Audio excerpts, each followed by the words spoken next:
Me Bonsoir, voilà. Mickaël. Décidément, pas aujourd'hui.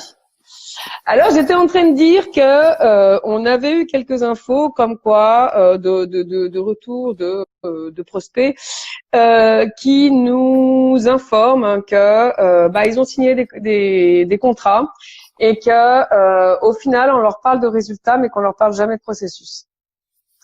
Et qu'aujourd'hui on attend d'eux qu'ils atteignent des résultats sans avoir de process derrière, sans avoir quelque chose de formalisé, on va dire, ou de, alors je vais pas dire standardisé parce qu'au final la méthode qui est employée, elle est toujours plus ou moins la même. Hein, le secret qu'on vous vend et le secret miraculeux, en réalité, c'est du vent. Il y a rien derrière. Et on y est passé avec Mickaël, donc on voit à peu près à quoi ça peut ressembler.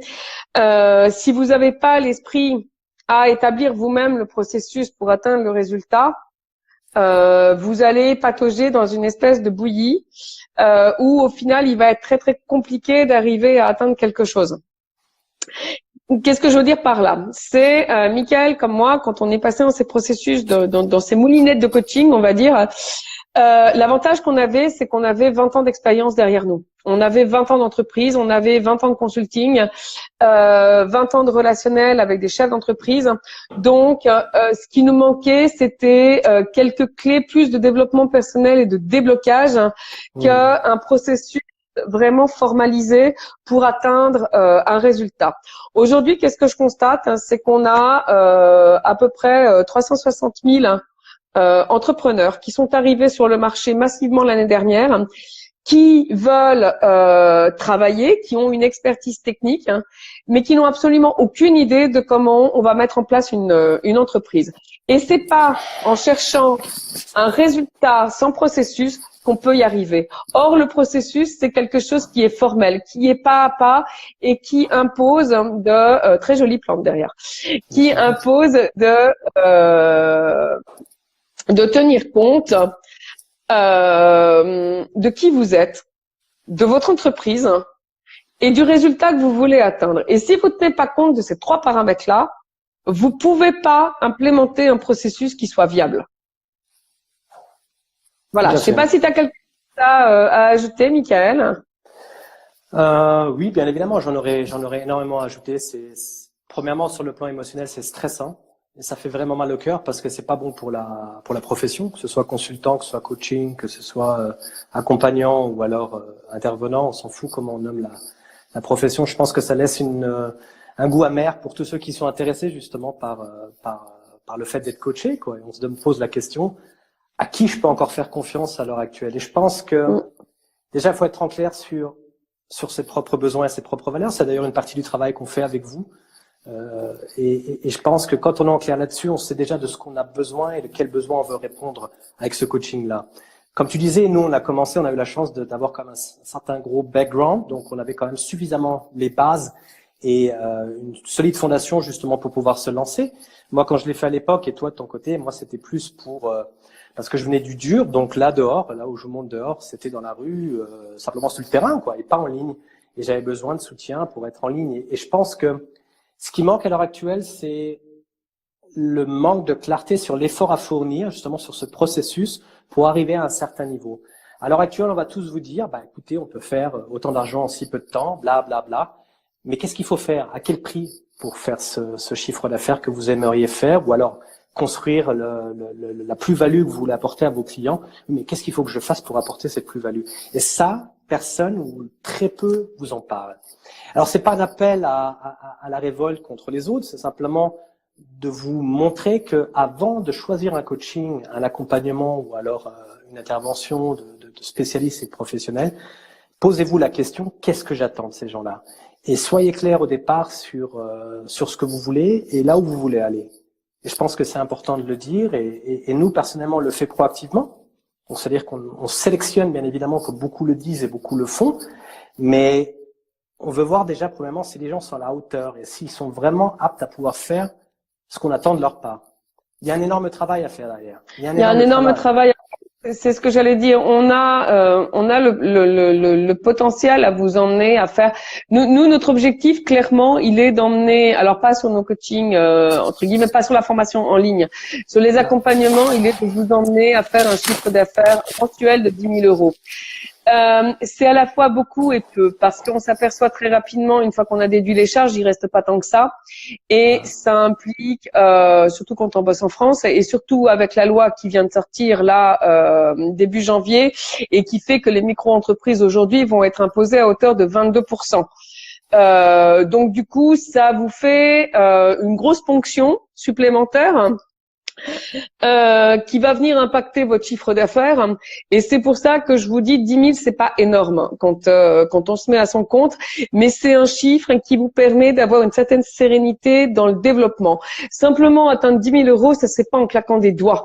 Ça se fait, et ça je le dis, je le répète. J'ai des coachés qui aujourd'hui me reprochent, je vais être transparente, me reprochent de ne pas les avoir atteints. Bah ouais, mais quand je reprends les fils de conversation, ces gens-là m'ont dit très régulièrement au cours des mois de coaching, je suis fatiguée, je peux pas, j'y arrive pas. Alors, je suis désolée, je le fais un peu en mode gnangnan, mais moi le matin, je me demande pas si j'ai mal à la tête. Je me demande pas si je suis fatiguée. Je me demande pas si mes gamins ils m'ont empêché de dormir toute la nuit. Je sais que j'ai un planning qui est toujours le même. Parce que le seul moyen d'y arriver dans l'entreprise, c'est de répéter toujours les mêmes actions au même moment, tous les jours de la semaine, le samedi et le dimanche, compris. Je suis désolée, c'est bête et méchant. C'est pas agréable. C'est tout ce que vous voulez, mais c'est le prix de la réussite. J'ai 20 ans de carrière derrière moi. Je me suis mise à mon compte en tant que traductrice. Quand j'ai démarré, on m'appelait le vendredi soir pour rendre des traductions le lundi matin ou pendant les congés parce que personne ne voulait le faire. Qu'est-ce que j'ai tiré comme leçon de ça? Je me suis dit une chose très simple. Ok, je me repose le mercredi, jeudi, je bosse comme une tarée du vendredi au mardi. Je me suis imposé ce rythme-là pendant 2 ans. En 2 ans, j'ai fait, et c'est simple, alors je me souviens pas de mon chiffre d'affaires de la première année, je me souviens juste de mon infarctus quand j'ai reçu ma première feuille d'imposition où il était écrit que je devais 18 000 francs à l'État français. Et là, je suis restée figée, je suis descendue, ma comptable était à l'étage en dessous, je suis descendue en courant en lui disant « Tu t'es trompée, c'est pas ça que je leur dois. » Et elle m'a dit « Si, parce que tu as fait ça. » À l'époque, on n'avait pas d'aussi haut impôt qu'à l'heure actuelle, mais ça me paraissait colossal et ça vous donne une idée du chiffre d'affaires que j'ai fait ma première année. Je l'ai fait parce que j'étais régulière, parce que je me suis imposé un rythme. Et c'est ce rythme-là aujourd'hui que je ne trouve pas chez mes clients. Ils ont plein d'excuses pour ne pas faire. Quand on est entrepreneur, la seule excuse que l'on ait pour ne pas faire, c'est d'être dans le coma ou mort. Ouais. Alors oui, c'est dur. Oui, c'est méchant. Oui, c'est cinglant, dit comme ça. Mais on vous a... j'ai aujourd'hui des coachés, s'ils n'arrivent pas au résultat, c'est parce qu'ils n'investissent pas. C'est pas que je me dédouane, attention. Quand on me contacte, et certains peuvent vous le confirmer, quand on me contacte à 2 heures du matin, si je suis réveillée, je vous réponds. Et si ça dure 2 heures, ça dure 2 heures. Peu importe. Le propos n'est pas là. Le propos, il est que vous avez un effort à fournir et cet effort, il est constant, il est important. En termes d'investissement, parce que c'est ce qui va vous amener à votre réussite. On vous a fait avec Michael une formation pas à pas, mais alors plus guidée que ça, je crois qu'on peut pas. On vous a pris par la main et on vous emmène jusqu'à vos premiers 3000. Et en plus, si vous n'y arrivez pas, on est là, on est en tâche de fond. Ce que je disais tout à l'heure, on a fait une présentation avec Michael, j'ai reçu je ne sais pas combien de messages sur WhatsApp auxquels je devais répondre. Et encore, j'ai pas ouvert Facebook parce que je pense que sur le groupe, c'est la même chose. Donc, on est disponible pour répondre aux questions parce que si vous avez des questions, il faut y répondre maintenant. C'est pas en y répondant 3 jours après qu'on pourra vous aider. Par contre, nous, notre désir, non, c'est pas notre désir, c'est notre exigence. Quand on travaille avec vous, c'est que vous vous impliquiez, c'est que vous travaillez. Moi, les excuses, je suis maman. J'ai 2 enfants. Parfois, on a des contraintes. Eh ben, si la journée, elle se termine à 3 heures du matin, la journée, elle se termine à 3 heures du matin. Mais votre entreprise, elle doit être aussi importante que le reste. Alors oui, on s'appelle Successful Parentpreneur. Oui, on vous dit que il y a du temps pour les enfants. Mais ce temps-là, si vous savez bien le gérer, vous arrivez à caler vos enfants, votre mari, votre vie privée et votre entreprise. Mais ça implique de ne pas procrastiner et de ne pas perdre du temps sur des choses inutiles. Or, 90% des entrepreneurs aujourd'hui perdent du temps sur des choses inutiles. Tout à fait. Et ça, personne n'a le courage de vous le dire en face. Voilà. Donc, c'était un peu un coup de colère contre tout ce qu'on a pu lire ces derniers temps sur le coaching. Ok, les coachs ont leur tort parce que certains ne vendent qu'un résultat mais oublient complètement qu'il y a un processus derrière. On vous dit, faut vous focuser sur le pourquoi. Je suis d'accord. Le comment, il nous appartient généralement pas parce que souvent, on a de très belles surprises. Mais il y a quand même un minimum de processus en trame de fond à avoir. Moi, souvent, mes coachés, je leur rappelle, mettez des routines en place parce que les routines, elles vous apprennent la discipline. Et que la discipline, c'est la base et le fondement de l'entreprise. Michael, il vous fait des super tableaux. Moi, je suis fan de ces tableaux. J'adore ces tableaux. Mettez un chiffre, ça calcule. Non, je te jure, je suis fan de tes tableaux. C'est l'artiste du tableau. Il vous donne des outils. Si vous les utilisez, sincèrement, vous n'avez même pas à vous casser la tête à essayer de créer l'outil. Il est créé. Après, il faut le remplir en fonction de ce que vous voulez, de ce que vous attendez, de vos coûts, de vos charges, de votre vie. Ça, c'est une réflexion qu'on vous demande de faire et on vous demande de la faire sérieusement, pas sur un coin de table en disant « Oh peut-être non ». Non, ouais. Un chiffre d'affaires, c'est pas au doigt mouillé que ça se juge. Alors oui, je suis en colère.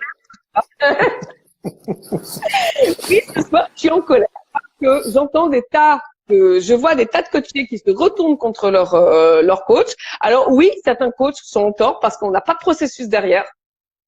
Mais de ce que je vois, moi, de ce que j'ai vu dans mes groupes, j'en ai 50% qui ont attendu sur leur canapé que quelque chose tombe du ciel.